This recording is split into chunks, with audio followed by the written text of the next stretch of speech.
자, 이제, 간략하게 예언서 몇 부분들을 한번, 그 중심적인 내용들만 잠깐 이제 짚어보도록 하겠습니다. 이사야서인데요. 예언서 17권의 중심 주제는 같습니다. 하나님께로 돌아오라는 거예요. 그러니까 하나님께로 돌아오고 하나님 앞에 회개하고 하나님의 뜻대로 살아가라. 요게 이제 중요한 겁니다. 그러니까 이 상황이 지금 어디에 놓여 있든 상관없습니다. 그것이 이제 포로 전에 이제 이들이 멸망하기 직전이든 심판 직전이든 아니면 심판을 받아서 포로기에 있든 아니면 포로기가 끝나든 아니면 그 돌아와서 다시 예루살렘 돌아오든 한결같이 하는 이야기는 하나님 앞에 온전히 서 있으라는 겁니다. 주님 안에 있으라는 거죠. 예, 그것이 이제 앞서 얘기했던 여러 가지 얘기들을 했습니다만 예언자들이 한결같이 외치는 외침이에요. 하나님 앞에 다시 나와라. 하나님 안에 거하라. 주님의 거룩한 백성답게 서 있어라 라고 하는 겁니다. 자, 이사야의 중심 주제, 이사야는 그 속에서 메시아를 알려주는 거예요. 이사야는 지금 특별히 이제 이사야가 하나님을 만나고 소명을 받는 장면이 이제 이사야 6장에 나오는데 거기서 6장에 보면 이제 성전이 막 그 요동치고 하나님의 옷자락이 덮이는 그런 가운데에 이 천사가 날아다니는 거죠. 그 모습 속에서 이사야의 메시지가 요약이 되어 있습니다. 거룩하신 하나님, 위대한 하나님이 그 가운데 임하시는 거예요. 이 천사가 외치는 그 외침이 뭡니까? 거룩하다, 거룩하다, 거룩하다. 만군의 여호와 하나님. 예. 그 영광이 온 땅에 충만하다. 한번 볼까요? 이사야 6장.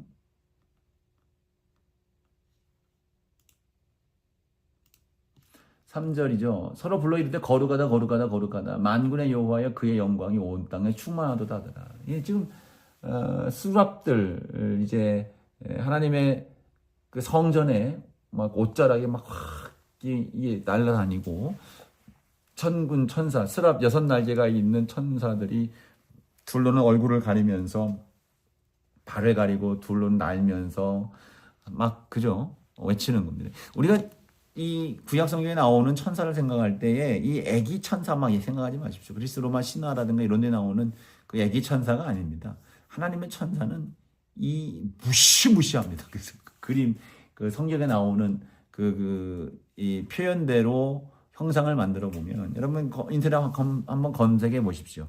뭐 에스겔에 나오는 천사, 뭐 이사야에 나오는 천사, 스랍 아니면 계시록에 나오는 천사 한번 쳐보면 아주 무시무시한 그림들이 나옵니다. 어쨌든 그 위엄과 권능과 막 힘, 예. 하나님의 영광과 거룩을 노래하는 거예요. 그 하나님의 사랑, 그리고 그 하나님의 사랑이 결정적으로 어떻게 우리 가운데 임하느냐? 메시아로서 오신다는 거예요. 그러니까 이사야서에는 메시아 사상으로 가득 차 있습니다. 그래서 이사야 7장도 보면 자, 이사야 7장 14절이죠. 자, 이건 아주 유명한 마태복음 9절이죠. 그러므로 주께서 친히 징조를 너희에게 가만 있어봐요. 7장 14절. 그러므로 친히 징조를 너희에게 주실 것이라 보라 처녀가 잉태하여 아들을 낳을 것이요 그의 이름을 임마누엘이라 하리라. 예, 이거는 처녀라고 하는 말 자체는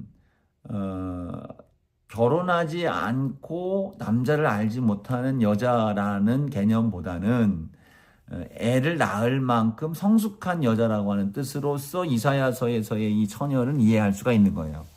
그래서 그 처녀가 아들을 낳을 것이니 그 이름을 임마누엘이라 하리라. 그러니까 하나님의 하나님이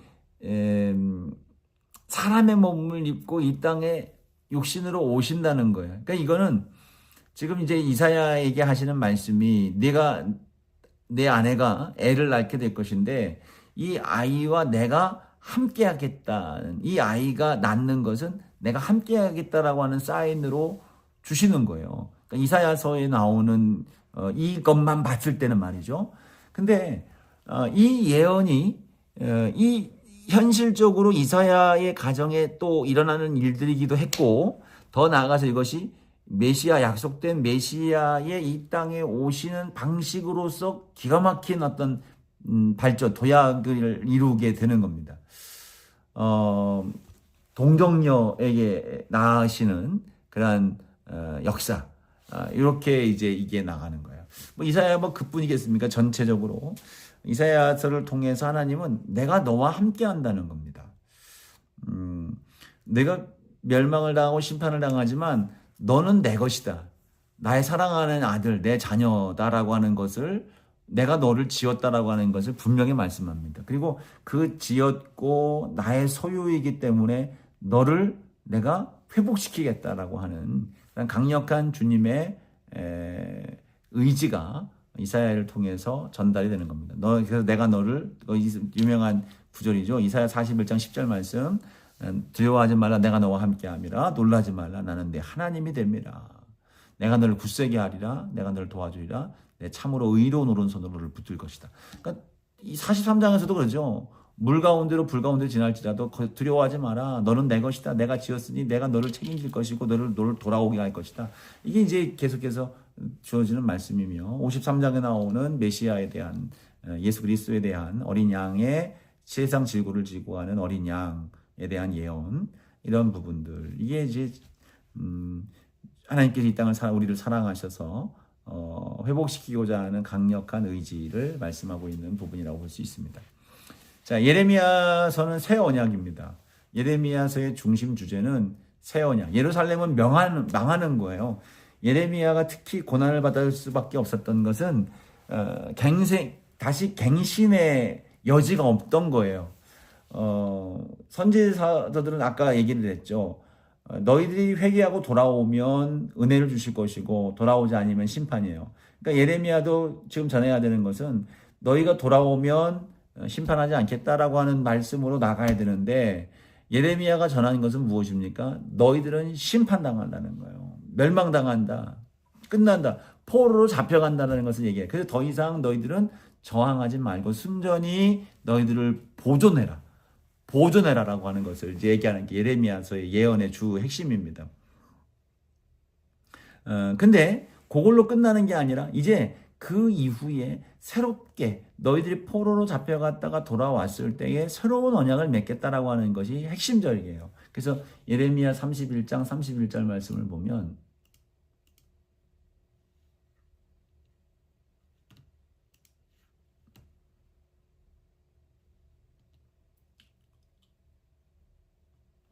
이렇게 하죠. 여호와의 말씀이니라. 보라, 날이 이르리니 내가 이스라엘 집과 유다 집에 새 언약을 맺으리라. 날이, 때가 오면 그때에 새 언약을 맺겠다. 새 언약은 언제? 그때는 언제입니까? 새 언약은 무엇입니까? 분명히 뭐 포로에서 돌아와서 무언가 새로운 역사가 있겠지만, 이 구약이 가르치고 지시하고 있는 대상, 그때 새 언약은 바로 누굽니까? 예수 그리스도인 거죠. 이렇게 진행이 되는 겁니다. 예레미야 애가는 바로 슬픔과 이제 희망을 전하는 이제 눈물의 노래인데, 예루살렘이 멸망해서 슬프고 하나님께 버림받아서 더 고통스럽고 아프지만, 그러나 하나님의 긍휼을 믿는 믿음 가운데 있다면 희망이 있다. 이걸 전해주고 있는 겁니다. 에스겔서는 이제 포로로 잡혀간 상황 속에서 1차 잡혀갔어요. 1차 포로 때. 아직 이제 예루살렘이 완전히 멸망당하지는 않았습니다. 에스겔 초반에는 유다에 대한 매서운 심판에 대한 메시지가 쏟아지죠. 그발강가에서 환상 가운데의 성전을 보면서 구석구석에서 이제 동방신에 섬기는 행위들을 모두 이제 고발을 하는 거죠. 정말 근데 에스겔 처음에는 이제 막 그 하나님을 떠나 있는 그 모습 속에 있는 그들을 고발하고 이렇게 막 드러내고 하는 그런 강렬한 말씀으로 나아가다가 이게 확 바뀌는 게 어떤 분위기로 바뀝니까? 멸망당했다는 겁니다. 멸망당했다. 완전히 이제 끝났다라는 거예요. 근데 에스겔에서도 분명히 끝나서 함락이 됐는데, 그러나 다시 회복시킨다고 하는 소망의 메시지가 에스겔을 통해서 선포되는 겁니다. 자, 이제 회개하면, 멸망을 당했기 때문에 회개하면 안 망하는 건 아니에요. 다시 돌아와서 하나님의 은혜의 새로운 역사를 시작하겠다. 하나님이 떠났던 성전. 그래서 이 에스겔의 환상을 보면 하나님의 성전을 떠나거든요. 근데 이제 에스겔 마지막을 보면 하나님께서 다시 그 성전 안으로 임재하시는 은혜를 보게 하시는 거예요. 그래서 그 성전 안에 임하셔서 어떤 일들을 행하십니까? 생명이 살아나는 역사, 기가 막힌 회복의 역사가 이제 예고가 되는 거예요. 36장에 보면 그 속에 이제 큰 은혜가 임하겠다. 예. 막 가축, 건축 이런 것들 하나님이 주시겠다는 거예요. 더 자식들이 번성할 것이고 이전보다 더 낫게 하시겠다. 언제요? 지금 너희들이 회개하여 돌아왔으면. 그러니까 그때를 준비하라는 겁니다. 기도하면서 그때를 준비하라는 것이죠. 그 지금은 포로기로서 접어들어 있는 상황이지만 그러나 그것이 끝이 아니라는 겁니다. 다시 돌아서서 하나님 앞에 소망을 가지고 주님 앞에 나오면 하나님이 이루시는 놀라운 역사를 이루어갈 때. 그래서 그 이후에 나오는 게 37장, 에스겔 37장, 마른 뼈의 환상이죠. 다 죽은 것 같아요. 근데 하나님께서 생기야 들어가라 외치라고 하셨을 때 그대로 외쳤을 때에 뼈가 일어나서 막 연락하고 상합하여 군대가 되었다. 이게 이제 지금 이스라엘 백성에게 주시는 하나님의 소망인 겁니다. 그러면서 그 이후에 이제 성전 환상을 보여주는데 성전 제단으로부터 물이 막 흘러나오죠. 그래서 물이 흘러나와서 무릎을 적시고 허리를 적시고 그 속에서 이제 헤엄을 칠 정도의 풍성한 물이 성전에서부터 흘러나와서 온 땅에 적시게 되는 겁니다. 그래서 그 생명수가 가는 곳마다 살아나는 역사가 있게 될 것이다. 그러면서 여호와 삼마에 대한 하나님 돌아오시는 은혜로운 장엄한 역사가 에스겔서에서 그려지고 있는 예언의 내용들입니다. 장엄하죠. 에스겔서 보면 아주 그냥 장엄합니다. 마지막 하나님의 영광스럽게 임하시는 그 은혜로운 역사. 참 그쵸. 다니엘서의 주제는 믿음의 궁극적인 승리이죠. 믿음으로 승리하는 것. 이제 그 믿음의 사람들의 어떤 사건들이죠. 포로로 잡혀간 그 다니엘과 세 친구들의 이야기가 이제 앞부분에 배치가 되어서 믿음을 지키는 사람들의 승리케 하시는 은혜가 이제 그 가운데 나오는 거예요. 다니엘과 세 친구가 각각 이제 모함을 당하는 상황들이 이제 또 발생을 하는데 바벨론 포로로 잡혀갔을 때 이 세 친구가 풀무불에 던져지는 상황. 그리고 이제 다니엘도 이제 페르시아죠. 거기서 또 이제 사자굴에 던져지지만 그 하나님께서 그 사대의 입을 막으시는 역사. 그리고 그를 통해서 다니엘을 통해서 바벨론과 페르시아, 특히 이제 바벨론에 하나님 교만하지 말도록 전하시는 예고의 말씀들. 또 페르시아 시대에 넘어오면서 앞으로 있어질 일들, 역사 속에서 또 최종적으로 또 하나님이 이루실 묵시적 내용들, 그 환상들이 전달이 되고 있습니다. 호세아서 같은 경우에는 하나님의 사랑을 또 호세아라고 하는 선지자의 삶을 통해서 보여주시는 거예요.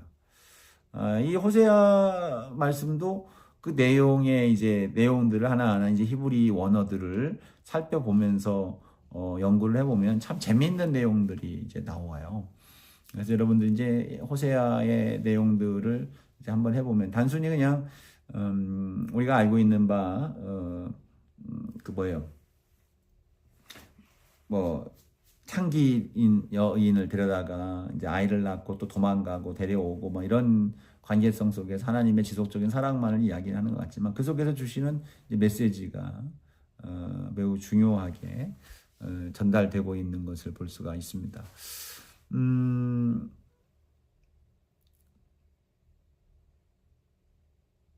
자, 여기 보면 이제 그 자식이 내 이름을 짓는 거를 통해서 메시지가 전달이 돼요. 뭐 로암미 내 자식이 아니다. 뭐 이런 내용들인데 뭐 어쨌든 여러분 한번 그거 뭐 지금 다 얘기하기는 좀 그렇고 한번 여러분들이 자 지금 제가 잠깐 이제 이름에 대한 부분들을 한번 찾아봤는데요. 이래요. 그러니까 이름 음란한 여인을 이제 타락한 여인을 아내로 품고 이제 결혼을 하기 위해서 이제 자녀를 낳는데요.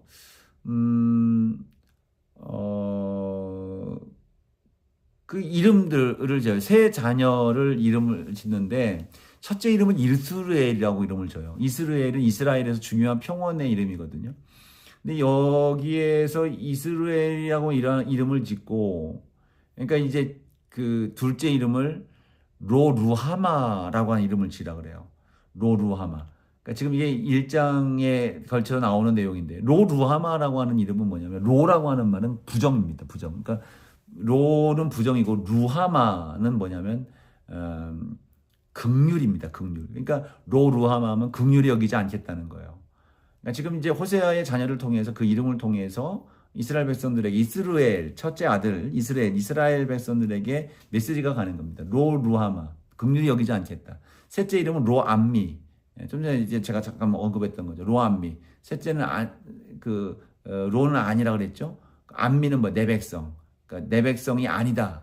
결국 세 자녀의 이름을 합해 보면 이스라엘이라고 하는 이름 제가 좀 전에 말씀 안 했지만 하나님이 심판하신다라고 하는 의미예요. 그러니까 하나님이 심판하시는데 로루하마 하나님이 너희를 불쌍히 여기지 않을 거다. 로암미 왜냐하면 내 백성이 아니기 때문이다. 그러니까 이스라엘 로루하마 로암미 그러니까 너희들은 내 백성이 아니기 때문에 너희들을 불쌍히 여기지 않고 심판하겠다라고 하는 그러한 의미로서 세 자녀의 이름을 지었어요. 근데 2장 1절 말씀을 다시 보면 자 이렇게 이 이름들을 하나님이 또 바꿔주세요. 어떻게 바꿔주시냐면 호세아 2장 1절 보세요. 자 너희 어머니는 논쟁하고 논쟁하라. 다시요. 2장 1절 너희 형제에게는 암미라 하고 너희 자매에게는 루하마라 하라. 자 암미는 아들이고 루하마는 로루하마. 로암미는 남자, 로루하마는 여자 딸인데 자 여기서 2장 1절에 너희 형제에게는 암미, 로암미를 암미라고 바꾸라는 거예요. 로암미를 암미로 바꾸라. 암미는 좀 전에 뭐라고 그랬습니까? 백성이었죠. 백성. 백성이 아니다 했는데 백성이라고 그랬어요. 근데 로루하마는 긍휼이 아니다. 긍휼 베풀지 않겠다 했는데 로를 빼라고 했으니까 루하마는 긍휼이에요. 그러니까 2장 1절 넘어 1장에서는 너희는 내 백성이 아니기 때문에 너희들을 불쌍히 여기지 아니하고 심판하겠다라고 하는 메시지가 같지만 이제 2장 1절로 넘어오면서 하나님이 이스라엘의 회복을 얘기를 하는 거예요. 회복을 얘기하면서 어떻게 될 것이다? 너희 형제는 암미요 루하마다라고 하는 것은 뭡니까? 하나님의 이제는 너희는 하나님의 백성이고 그래서 너희를 불쌍히 여기겠다. 그죠? 이게 지금 호세아를 통해서 주시는 메시지인 겁니다. 자녀를 통해서. 이런 식의 하나님은 심판과 징계를 예고했지만 그러나 그 마음을 돌이키셔서 돌아서서 하나님 앞에 온전히 서 있는 너희들을 다시 회복시킬 것에 대한 부분들을 분명히 예고하고 있는 말씀이 바로 호세아 속에서 전해지는 메시지가 되는 겁니다. 자, 요엘서는 그날 회개하고 돌아오는 열방의 그 때가 되어졌을 때에 대한 예언이다. 그래서 그 특징적인 것들 우리가 잘 알고 있는 찬송으로도 나오고 있는 이제 말씀이죠. 요엘서 2장에 보면 자, 28절부터 32절까지 보면 여기 아주 유명한 말씀이죠. 두 개가만 보면 28절 그 후에 내가 내 영을 만민에게 부어주리라. 너희 자녀들이 장래일을 말할 것이며 너희 늙은이는 꿈을 꾸며 너희 젊은이는 이상을 볼 것이며 성령이 임하셔서 환상과 꿈, 신비, 그죠? 또 남성 여성에게 부어주고 이걸 말씀하시면서 32절 누구든지 여호와 이름을 부르는 자는 구원을 얻으리니 이는 나 여호와의 말대로 시온산과 예루살렘에서 피할 자가 있을 것이며 남은 자 중에 나 여호와의 부름을 받을 자가 있을 것입니다. 여호와 이름을 부르는 자마다 구원을 받을 것이다. 그러니까 너희들 누구든지 부르기만 하면 된다는 거예요. 주를 찾고 부르기만 하면 성령이 너희들 가운데 임하여서 그 구원의 역사가 임하게 될 것임을 말씀하고 있는 게 이제 요엘서의 핵심 메시지가 됩니다. 아모스는 정의죠. 정의.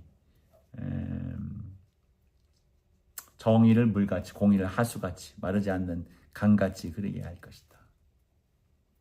5장 24절. 아모스 5장 24절의 말씀. 오직 정의를 물같이 공의를 마르지 않는 강같이 흐르게 할 것이다. 하나님의 정의가 온 땅에 가득한 그러한 은혜로운 역사에 임할 것입니다. 오바댜는 에돔에 대한 경고고요.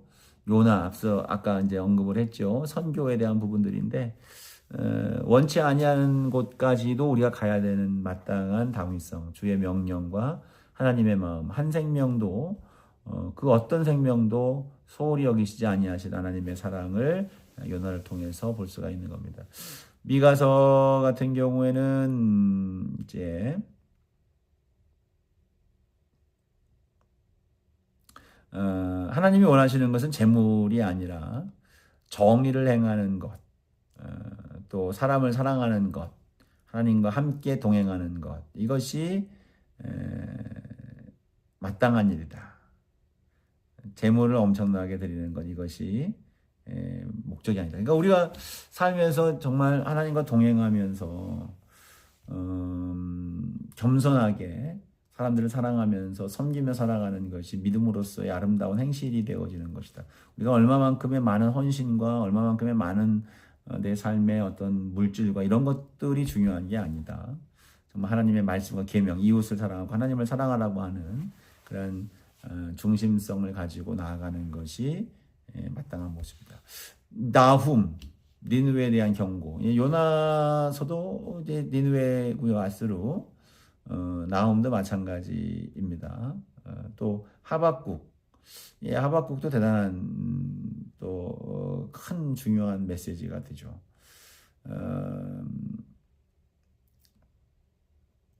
의인은 믿음으로 산다. 믿음으로 산다. 그 신약의 이제 로마서의 주제가 되는 것, 바울의 중심 주제이고 또 종교 개혁자들의 주제가 되는 것, 믿음으로 산다. 의인은 믿음으로 말미암아 산다라고 하는 그런 내용들이죠. 이게 하박국은 하나님께 대한 질문, 이해할 수 없는 지금 역사적 흐름에 대한 질문과 거기에 대한 대답에 대해로 짜여져 있는 말씀이에요. 하나님께서는 반드시 정의로 심판을 하시고, 그러나 그것이 결국 다른 어떤 부정한 이방 나라의 지팡이로 쓸지라도 그들 또한 그들의 죄값에 따라서 심판하게 될 것임을 분명히 말씀하죠. 이런 것들을 말씀하시면서 결국 하나님은 의인들은 믿음으로 말미암아 산다라고 하는 그 결론을 이제 전하게 되는 겁니다. 왜 잘 믿는 자들은 힘들고 고통받고 배고프고 불의한 자는 잘 먹고 잘 살고 뭐 이런 것들이 되어지는가에 대한 질문도 같이 되어질 때에 의인은 믿음으로 사는 거다. 믿음으로 사는 거다라고 하는 것을 이제 딱 듣는 순간 하박국이 이제 3장 17절에서 19절에 아주 유명한 고백을 하죠. 비록 무화과 나무가 무성하지 못해도 포도나무에 열매가 없어도 감람나무 소출이 없어도 하면서 쭉 이제 마지막 결론은 무엇입니까? 난 여호와로 인하여 즐거워할지어다. 여호와로 말미암아 즐거워하며 내 구원의 하나님으로 말미암아 기뻐할지어다. 내가 의인된 것에 대한 하나님으로 산다는 것, 믿음으로 인해서 하나님으로 말미암아 기뻐하며 산다는 것을 그가 진정으로 하나님의 음성을 듣고 깨닫게 되는 겁니다.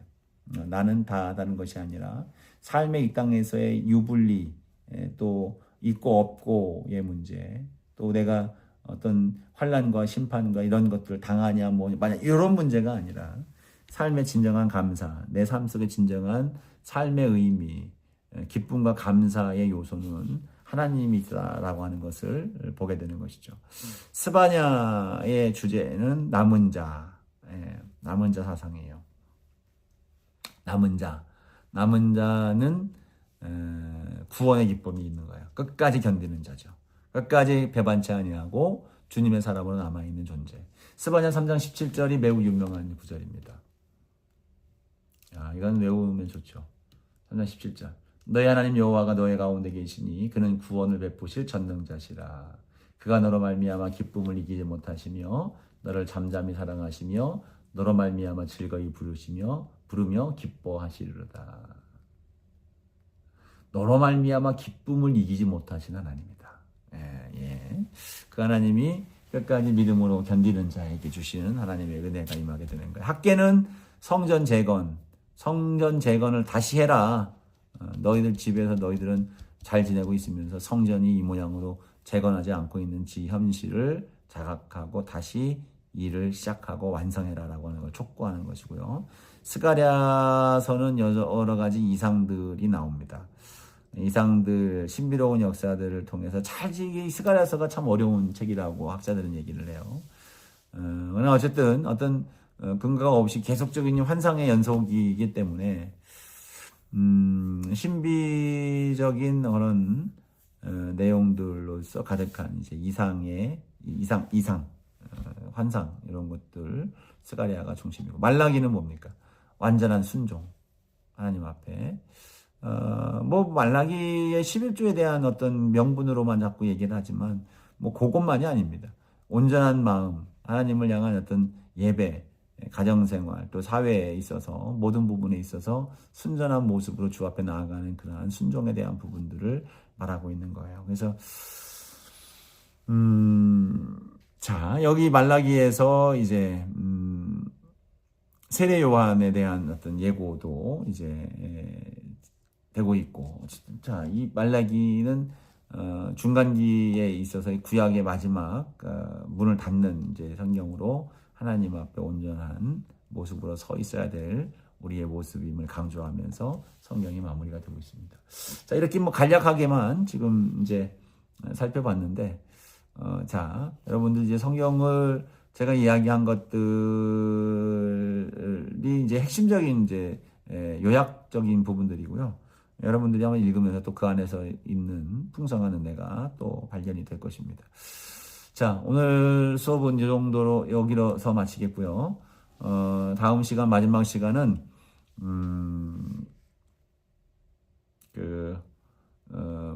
지금 전체적으로 제가 미진한 부분들을 좀 보완을 하고, 그리고 한 두어 가지의 주제를 가지고 구약 성경에서 우리 함께 나누고 좀 다룰 수 있는 그런 부분들을 함께 다루는 시간을 갖도록 하겠습니다. 자, 수고하셨습니다. 기도하고 마치겠습니다. 하나님 고맙습니다. 우리를 사랑하셔서 부르셨습니다. 예언자, 선지자들, 그들의 삶 속에 평범하고 부족함이 있는 인생들이었지만 주님 그들에게 임하시고 계시하셔서 그들을 특별한 자로 세우셔서 주님의 뜻과 사명을 감당하는 자들을 삼아주셨듯이, 오늘 우리를 부르셔서 우리 가운데 임하시고 우리에게 주의 말씀을 맡기신 예언자로 세워주신 점을 감사합니다. 하나님, 귀한 이 사명 잘 감당할 수 있는 우리가 되게 도와주시옵시고, 하나님 주님 앞에 충성을 다하기를 결심하고 옛날 선지자들, 예언자들의 그 헌신적인 그런 사명과 일들을 우리 또한 우리 삶 속에서 아름답게 구현해낼 수 있는, 따르고 순종할 수 있는 우리 모두가 되게 하여 주시옵소서. 모든 것을 주님께 의탁하며 우리를 통하여 영광 받으실 예수 그리스도의 이름으로 기도합니다. 아멘. 수고하셨습니다.